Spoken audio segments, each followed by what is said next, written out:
आदरणीय दिदीबहिनी तथा दाजुभाइहरू नमस्कार। आज म तपाईहरू सामु उपस्थित हुँदा मेरो मन केही भारी पनि भएको छ। म सम्झिरहेकी छु ती कलिला बालबालिका जसले भदौ 23 र 24 को घटनामा ज्यान गुमाउनु पर्यो। ती ऊर्जावान किशोर किशोरी जसले आजीवन अपाङ्गता बिहोर्नु पर्यो। ती परिवार जसले आफ्नो सपना र सहारा गुमाउनु पर्यो। सभ्य र न्यायपूर्ण शासनको आह्वान गर्दै ज्यानको आहुति दिने ती सम्पूर्ण शहीदहरूमा भावपूर्ण श्रद्धाञ्जली अर्पण गर्दछु। घाइते योद्धाहरूको स्वास्थ्य लाभको कामना गर्दछु र सहारा गुमाउनु भएका परिवारलाई भन्न चाहन्छु, तपाईहरू एक्लो हुनुहुन्न। तोडफोड र आगजनीबाट ऐतिहासिक धरोहर, व्यावसायिक प्रतिष्ठान र निजी सम्पत्तिमा पुगेको क्षतिप्रति पनि गहिरो दुःख व्यक्त गर्दछु। हामी फेरि उठ्नेछौँ भन्ने विश्वासका साथ एकजुट भएर अघि बढ्न म सबैलाई आह्वान गर्दछु। भदौ 27 गते मैले यो जिम्मेवारी सम्हाल्दा मेरो मनमा डर र अनिश्चय थियो। तर देश सङ्कटमा रहेको बेला केही आशाको दियो बाल्न सकिन्छ कि भन्ने आत्मविश्वास जुटाएर म यहाँ आएकी थिएँ। परिवर्तनकामी युवा पुस्ताको आग्रहमा 6 महिनाभित्र प्रतिनिधि सभाको निर्वाचन सम्पन्न गरी जननिर्वाचित सरकारलाई जिम्मेवारी हस्तान्तरण गर्ने उद्देश्यले मैले यो भूमिका स्वीकार गरेकी थिएँ। अहिले म केही सन्तुष्टि र धेरै आशा बोकेर बिदा माग्दैछु। हामी सबैलाई स्मरण होला 2082 भदौ 23 र 24 को युवाहरूको अगुवाईमा भएको जनआन्दोलन पछिको जटिल परिस्थिति, 76 जनाको निधन, 2600 भन्दा बढी घाइते, 84 अर्बको क्षति भएको त्यो समय अकल्पनीय थियो। त्यस्तो अवस्थामा वातावरण सहज बनाउँदै सुरक्षा सङ्गठनको मनोबल उकास्दै प्रशासनलाई चलायमान र राजनीतिक दलहरूलाई निर्वाचनका लागि तयार गराउनु परेको थियो। सरकार गठन भएको पहिलो हप्तादेखि नै हामीले निर्वाचन आयोगसँग समन्वय गर्दै स्वतन्त्र, निष्पक्ष र भयरहित वातावरणमा निर्वाचन सम्पन्न गराउन निरन्तर प्रयास गर्यौं। आयोग पनि सरकारको चाहना र मुलुकको आवश्यकता बमोजिम घोषित मितिमै निर्वाचन सम्पन्न गर्ने कार्ययोजनामा अघि बढ्यो र फागुन 21 गते तोकिएकै दिन एकै खेपमा ऐतिहासिक रूपमा शान्तिपूर्ण र स्वच्छ निर्वाचन सम्पन्न भयो।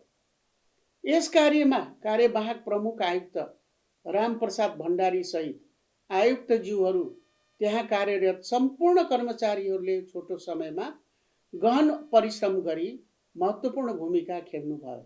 म उहाँहरूको उच्च प्रशंसा गर्दछु। नेपाली सेनाले अहोरात्र खटेर कहाली लाग्दो परिस्थितिलाई काबुमा लिँदै सुरक्षा व्यवस्था सुदृढ गर्न र निर्वाचन गराउन समेत महत्त्वपूर्ण भूमिका खेलेको छ। यसका निम्ति प्रधान सेनापति सहित प्रत्येक सिपाहीलाई धन्यवाद दिन्छु। चौकी जलाइएका, हतियार लुटिएका, लुगा जुत्ता समेत नभएका अवस्थामा पनि खरानीबाट उठाएर सङ्गठनलाई पुनः सक्षम बनाउँदै निर्वाचन सम्भव तुल्याउने नेपाल प्रहरी र सशस्त्र प्रहरी बलका प्रमुख तथा प्रत्येक सिपाहीलाई धन्यवाद दिन्छु। राष्ट्रिय अनुसन्धान विभागले देखाएको सक्षमता थप प्रशंसनीय छ। यसका लागि प्रमुख र प्रत्येक कर्मचारीलाई धन्यवाद छ। आफ्नो घरबार छोडी छोटो समयका लागि पनि आएर सेवा गर्ने निर्वाचन प्रहरीहरूको योगदान ससम्मान सम्झिन चाहन्छु। निर्वाचनमा खटिने अदालतका कर्मचारी सहित प्रत्येक राष्ट्र सेवक पनि धन्यवादका पात्र हुनुहुन्छ। सबै राजनीतिक दल तथा उम्मेदवारहरूले विषम परिस्थितिका बीच निर्वाचनमा भाग लिएर गर्नुभएको सहयोगका लागि पनि आभारी छु। यस निर्वाचनको महान पर्वमा फागु वा होलीलाई पनि थाती राखी शान्तिपूर्ण तरिकाबाट सहभागी हुनुहुने सम्पूर्ण मतदाताप्रति कृतज्ञ छु। यस्तै सम्पूर्ण सञ्चारकर्मी, नागरिक समाज तथा पर्यवेक्षक पनि धन्यवादको पात्र हुनुहुन्छ। मित्र राष्ट्रहरू, विभिन्न विकास साझेदार सहित अन्तर्राष्ट्रिय समुदायको सहयोगप्रति पनि म कृतज्ञता व्यक्त गर्दछु। मेरो नेतृत्वमा सरकारमा सहभागी मन्त्रीज्यूहरू र मेरो सचिवालयको टोलीलाई पनि विशेष धन्यवाद दिन चाहन्छु। सम्माननीय राष्ट्रपतिज्यूको अभिभावकीय भूमिका र मार्गदर्शन स्मरणीय छ। विशेष परिस्थितिमा सम्पन्न यस निर्वाचनले थुप्रै नवीन र सकारात्मक अभ्यासहरू स्थापित गरेको छ। निर्वाचनको सुरक्षा, स्वच्छता, मितव्ययिता र समयको पालनामा यसपालि हामीले थुप्रै मानक स्थापित गर्न सकेका छौँ। आगामी चुनावहरूमा यही स्तर कायम राख्न सक्यौँ भने हाम्रो लोकतन्त्रलाई थप सुसंस्कृत र समृद्ध चरणमा पुर्याउन सकिनेछ। यस निर्वाचनले हामीलाई एउटा महत्त्वपूर्ण पाठ सिकाएको छ। निस्वार्थ भावले देशको हितका लागि काम गर्दा जनताको साथ अवश्य पाइन्छ। सङ्कटका बेला नेपालीहरू एकजुट भएर सामना गर्न सक्छन् भन्ने कुरा हामीले पुनः प्रमाणित गरेका छौँ र हाम्रो राष्ट्रिय क्षमता कमजोर भएको छैन र आफ्नो समस्या आफै सुल्झाउन सक्छौँ भन्ने पनि साबित गरेका छौँ।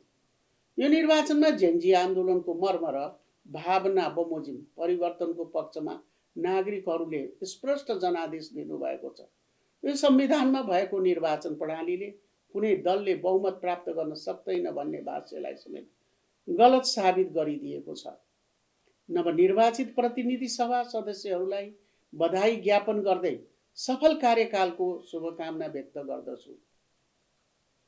युवाको नेतृत्वमा बन्न लागेको नयाँ सरकारले जेनजी आन्दोलनको माग र आकांक्षा बमोजिम मुलुकमा भ्रष्टाचारको अन्त्य, सुशासन स्थापना, देशभित्रै रोजगारी सृजना, आर्थिक विकास र सामाजिक न्यायको क्षेत्रमा नतिजामुखी कार्य गर्नेछ भन्ने विश्वास लिएको छु। यसका लागि सरकारको पूर्ण सफलताको कामना पनि गर्दछु। 6 महिने अवधि रहेको चुनावी सरकारले जेनजी आन्दोलनमा अभिव्यक्त सबै काम गर्न सक्ने अवस्था थिएन, तर हामीले केही आधारशिला अवश्य तयार गरेका छौँ। जटिल अपराध र भ्रष्टाचारको छानबिन गर्ने निकायहरूलाई पूर्ण व्यावसायिक स्वतन्त्रताका साथ काम गर्न हामीले प्रेरित गर्यौँ। परिणामस्वरूप अख्तियार दुरुपयोग अनुसन्धान आयोग र नेपाल प्रहरीको केन्द्रीय अनुसन्धान ब्युरोले लामो समयदेखि दबाइएका प्रकरणहरूमा मुद्दा अघि बढाएका छन्। ठेक्का लिएर काम नगर्ने, बिजुली बालेर बिल नतिर्ने जस्ता व्यथिति विरुद्ध पनि सरकारले ऐतिहासिक रूपमा कठोर कदम चालेको छ। जेनजी आन्दोलनको जगमा बनेको यस सरकारले आन्दोलनकारीहरूसँग 2082 मङ्सिर 24 गते ऐतिहासिक सम्झौता गरेको छ।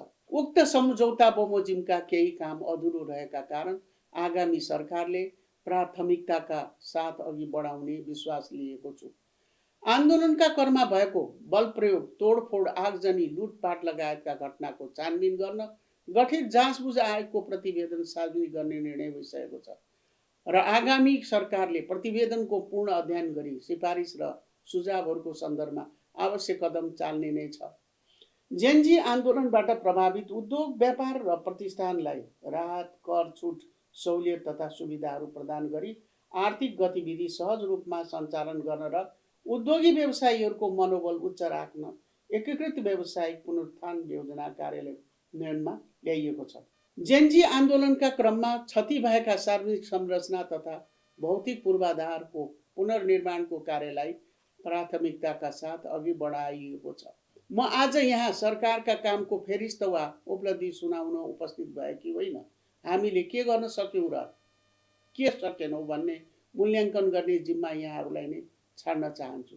यो कठिन घडीमा हामीले निकै सानो र छरितो टिम बनाएर रात दिन खटेर आलोचना र प्रहार सहेर पीडा खपेर देशकै निम्ति भनेर काम गरेका छौँ। कुनै सुविधाको लोभ नगरी मितव्ययी ढङ्गले हामी चलेका छौँ।